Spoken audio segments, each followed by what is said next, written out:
Hi, my name is Felix Mertikat and I'm the designer of EOS Island of Angels, which took me 3 years to develop together with my wonderful wife, Yasmin.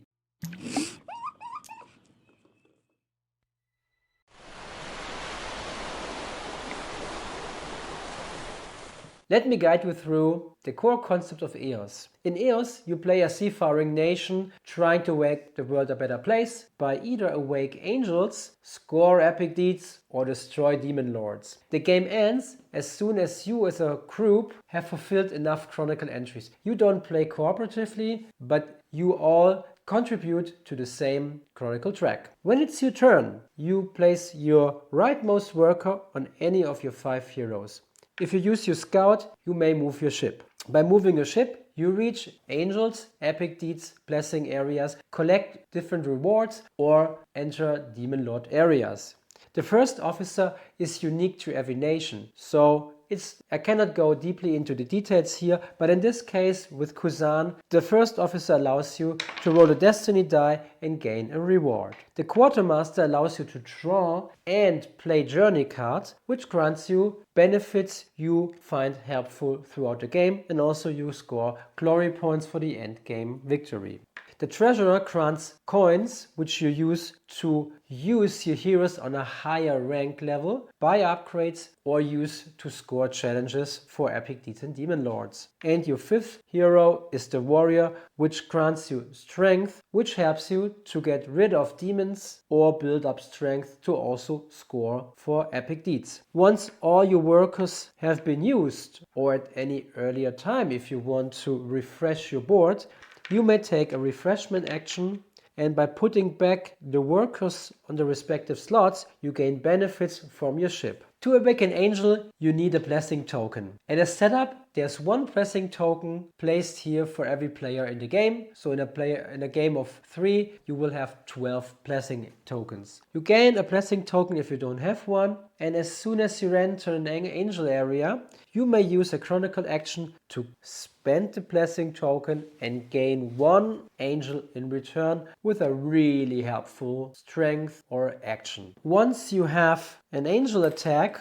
on an angel, you are now set up to destroy a demon lord if you want. To enter, you have to pay for the challenge on the leftmost corner and then also take a Chronicle action, spend the angel attack and destroy the demon lord and gain its rewards. Epic deeds ask you to pay for a challenge, then you take a Chronicle action and score its victory conditions or rewards from reward cards. At the end of the game, the player with the highest glory point wins. Apart from gaining glory points from angel, demon lords and epic deeds, you also may score glory points from fulfilled missions, increased ranks, increased morale, installed upgrade cards and used journey cards. But take care, every demon you've taken will cost you 1 glory point for each demon you still have at the end of the game. And again, the player with the highest glory wins the game.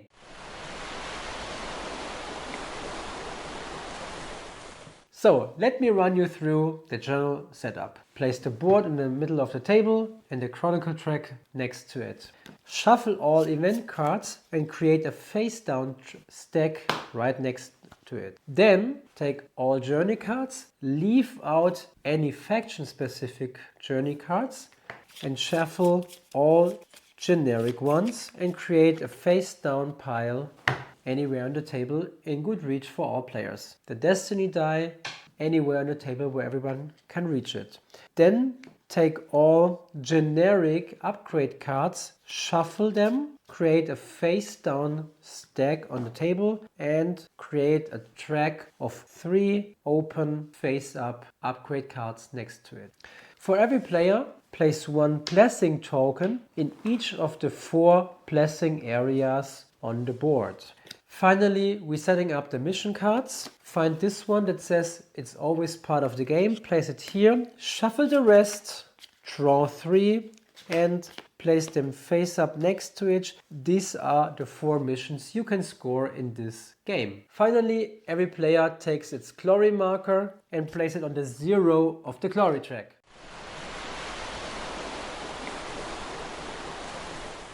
So we're now making the setup for Angels, Demon Lords and Epic Deeds. We start with the Demon Lords. You have these placement tokens. Make sure that the number 6 goes on the bottom, shuffle the rest and create a face-up pile on top of it. Now shuffle the Demon Lord tiles. Take one and place it right there on the Epic Deed area with the respective number, which is the 4. Then discard this area tile and place the wooden Demon Lord tile on the new number you see, which is 2. So all players know that the first new Demon Lord will be placed here. Then take the Demon Lord curse cards and search for the Demon Lord you just placed, which in this case is Amban. Put it face up next to the board. This now is the curse you will encounter in this match. Next we go for the Epic Deeds. You see there are 4 types of Epic Deeds. Inner legs 1, 2, 3. 1 are the easiest from the challenge and also from the reward. 2 are higher challenges but also bigger rewards. Usually for 2 and 3 you will have reward cards in a tarot format which you find in the box. So once you place an Epic Deed which shows a small icon for the card, take the respective card and place it next to the board because you gain it as a reward. You can also mix here, so I would place 2 1s, 1 2 and 1 3. And as always, place 1 inner leg into the middle, shuffle the rest and then place it clockwise on the empty Epic Deed areas. Finally, in a game of 3, we have 7 angels to place. In this case, 1, 2, 3, 4, 5, 6, 7. Read the name and place 1 wooden angel token on the respective field. You're all now set and done with the angels, Epic Deeds and Demon Lords.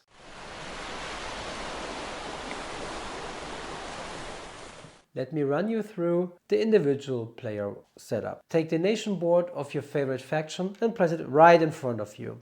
Also one of the demon tracks and just link it so that the first tooth matches the first tooth. Take 1 power and strength marker and put it in the respective track. 1 moral cube on the lowest spot of every 5 moral tracks and 1 rank disc on the first free slot of the rank track. Take the nation specific cardboard markers and place it next to your board and also the 7 wooden cubes. Take the 5 individual upgrade cards with the respective icons, place it next to your board, then the specific journey cards. If you own the deluxe material, you have more than 3 cards. So shuffle all cards and draw 3 at random, which defines your starting hand. Finally, take the ship of your faction, the wooden ship marker, or workers, and place them on the respective worker spaces on your ship. Your coin markers, one goes to 0 and the other one goes to the neutral space below. You are now ready to start the game.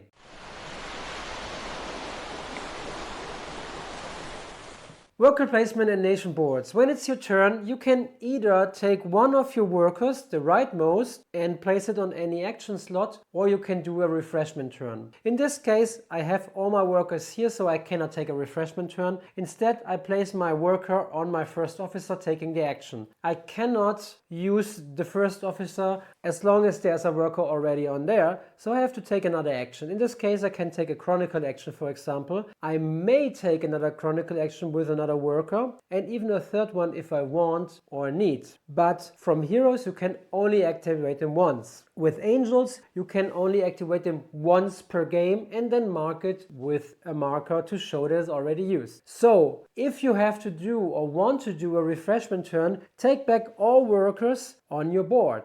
And here you can see the rewards you gain. You can take the rewards in any order you like. Let's talk about ranks. As you can see, each hero has 4 ranks, which you can increase throughout the game. In this case, you can activate this hero for 0 coins to draw 2 journey cards and play 1 journey card. As soon as it has increased its rank, you can either activate it for 0 coins or you can activate it for 10 coins, which allows you to draw even more journey cards and still play one journey card. If you then increase it to rank 3, you still can activate it for 0 coins, 10 coins or 5 coins and still gain the same rewards. On the final level, you can pay the highest amount of coins to activate all 3 icons underneath, but still activate it for 0 coins, on rank 2 for 10 coins, on rank 3 for 5 coins or 15 coins for the final rank. With the treasurer, of course, you gain more coins by increasing its rank. With the scout, on the other hand, you can activate it for 0 coins to move your ship by 1, pay coins to move it 1 plus the shown distance, and with increasing ranks you can pay more and more coins to increase the sailing distance. And then you're set and done for next round.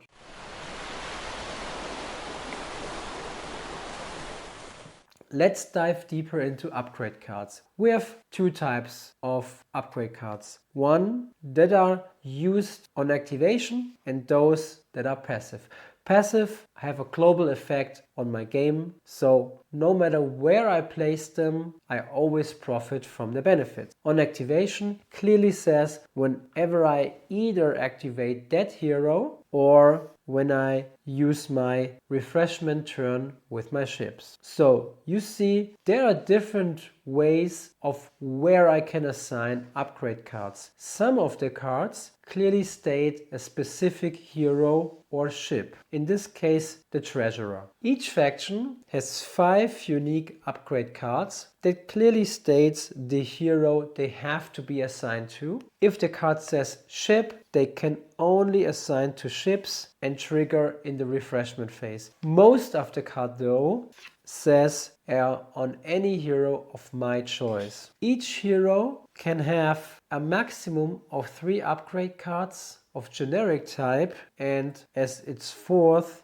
their specific upgrade card. So total of 4. There are 2 ways of buying upgrade cards. You can either pay its coin costs or you can spend an upgrade card symbol to purchase a card. Once per round you may spend coins to exactly install 1 upgrade card. If you use instead the upgrade card icon, you can install multiple cards in the same turn. So in this case, from morale I gain 1 upgrade card which I may install, and I'm still able to buy another upgrade card. So upgrade card symbols have no limit per turn.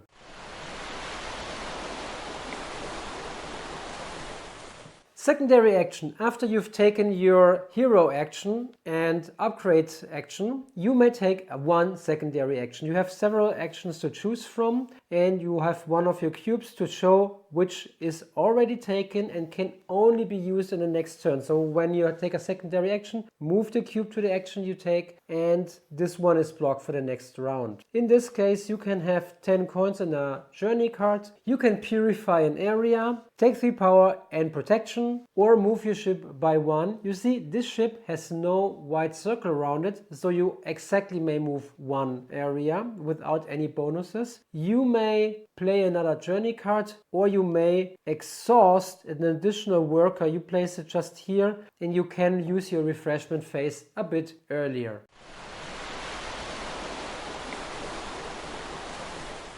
Morale. When you're allowed to increase your morale, you may move one of your white morale cubes up the moral track of any hero you like. Immediately gain the reward you are covering up with your morale cube. And remember, you gain 1 glory point for every morale slot unlocked at the end of the game, which is any empty slot below your morale cube. Very rarely you have permanent bonuses you can unlock with your morale track. In this case, you find them highlighted with a thicker corner around it.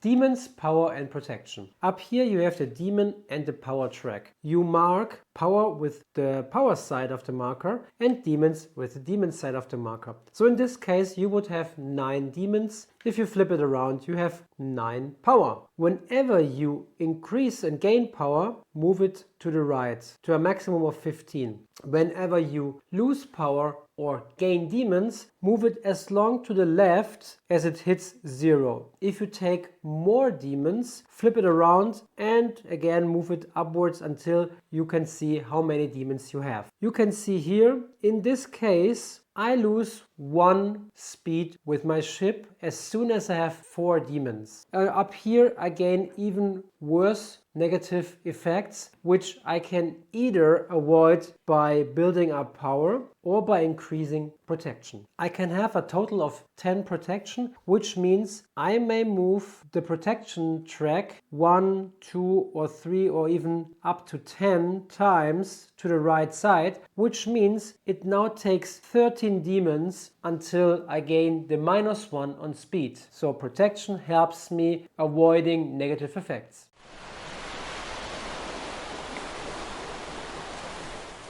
Moving your ship on the board. Hey, I'm sure you want to reach any interesting areas on the board. So let me help you getting there. First, you need to have a movement action. In this case, you may move your ship 4 areas wide. You can always just enter areas that are directly adjacent to the area in which your ship is at the very moment. And you cannot go back in an area you just left. Make sure that you resolve every area you enter separately from each other. In this case, take 2 demons. Then take 2 demons and 1 protection. Take 3 demons. And finally, with my 4th action, I enter a blessing area. If it's the first time, I may put down one of my nation markers to score any shown reward.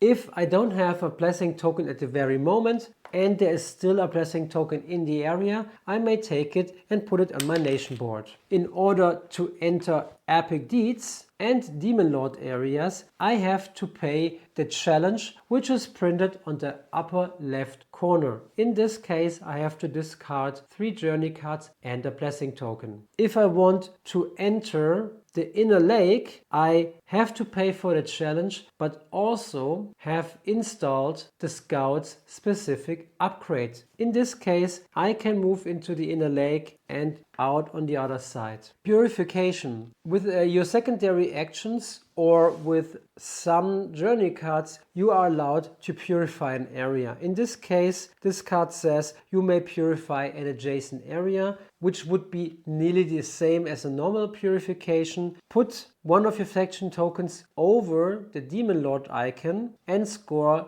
respective glory, in this case 2. From now on, you and any other player can move in and through this area without taking demons. If there is also a reward, keep the reward free from your marker, so now you gain that reward for free once you enter the area.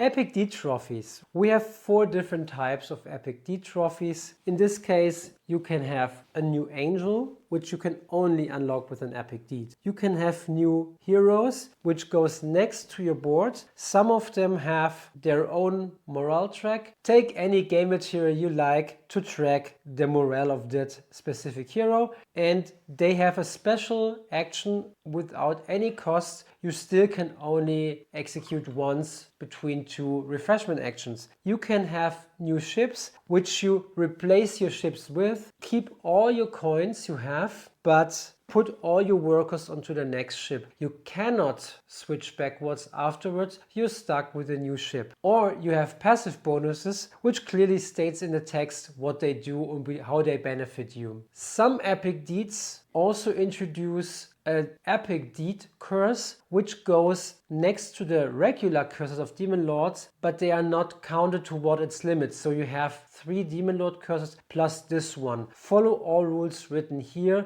to understand how curses of this type work in particular.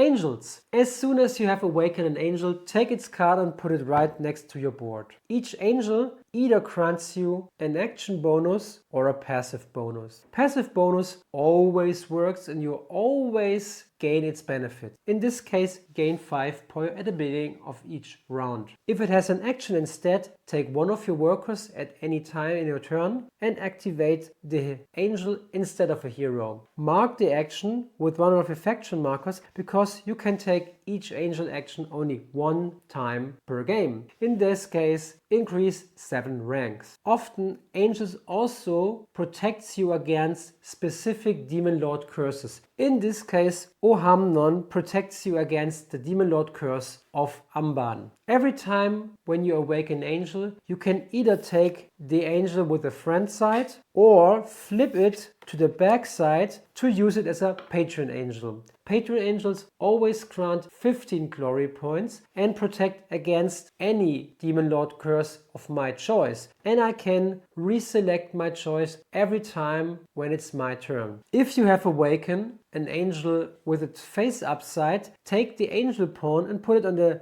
top left corner. This means you now have a fully operational Demon Lord attack. In this case, you can take a Chronicle action in any area with a Demon Lord, discard the token and kill that Demon Lord to score the victory points and gain its rewards. On the top right corner, you see the glory an angel grants you by picking it.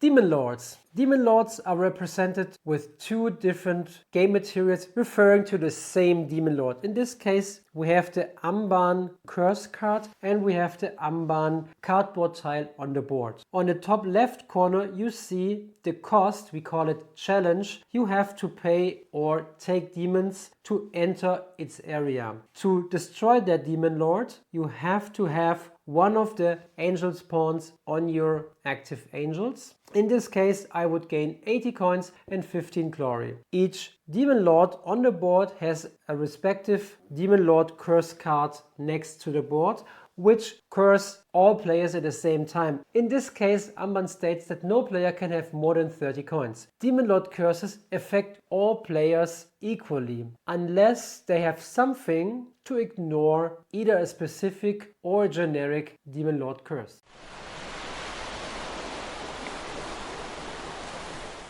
Journey cards. Your natural hand limit is 3 journey cards in hand. If you have more, you have to discard as long as you have 3 in hand. To play a journey card, you have to take a specific action, which means play a journey card. In this case, put it face up in front of you, use the effect, then flip it around and keep it because you gain 2 glory at the end of the game. There's another type of card which means triggered. In this case, keep that card face up in front of you until you use its effect. You can use it at any time in your own turn and until then flip it once you used it.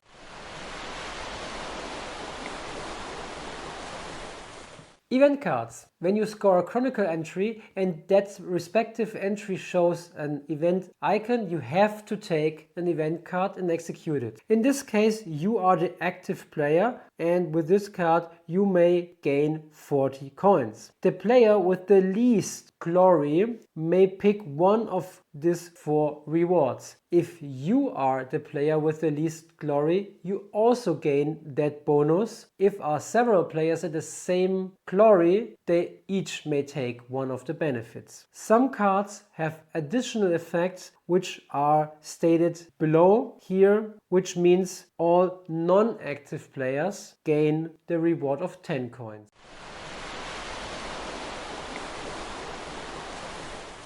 The Chronicle Track. When I take a Chronicle action, I place one of my wooden cubes on the Chronicle Track depending on my player count as a starting point. In this case, 3 players would start here. I have to trigger an event card. Over here I would gain glory instead. As soon as we score the final entry, the game would be over. If there is a Demon Lord claw below my Chronicle entry, I also have to place a Demon Lord on the board.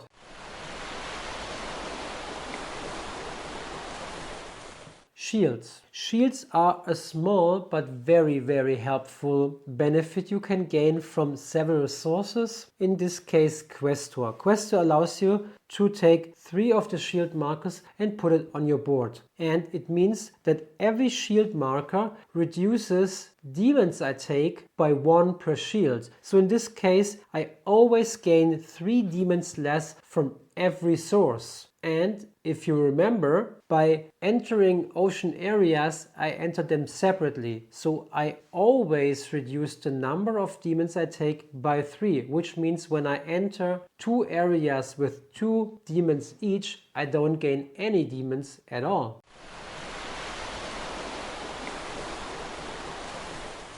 Mission cards. We have 4 additional ways to score another 40 glory points. Each mission card grants 10 glory points as soon as you match its condition. In this case, only the player who first matches the condition wins the card and gains 10 glory points. In this case, every player fulfilling the condition may mark it once per game and score the glory points. The base mission has a special rule. As soon as you have 10 morale increased, you can either score the mission for 10 glory points or score the mission to gain 1 blessing token from the general supply. For the basic mission, you maybe want to score it at any later time when you have space for blessing token. So whenever you have met the condition, you can score it at any time later still if you want. Thank you very much for your attention, and I now wish you a lot of fun playing EOS Island of Angels. If you want to buy your own copy of EOS, go to portfolio.gg or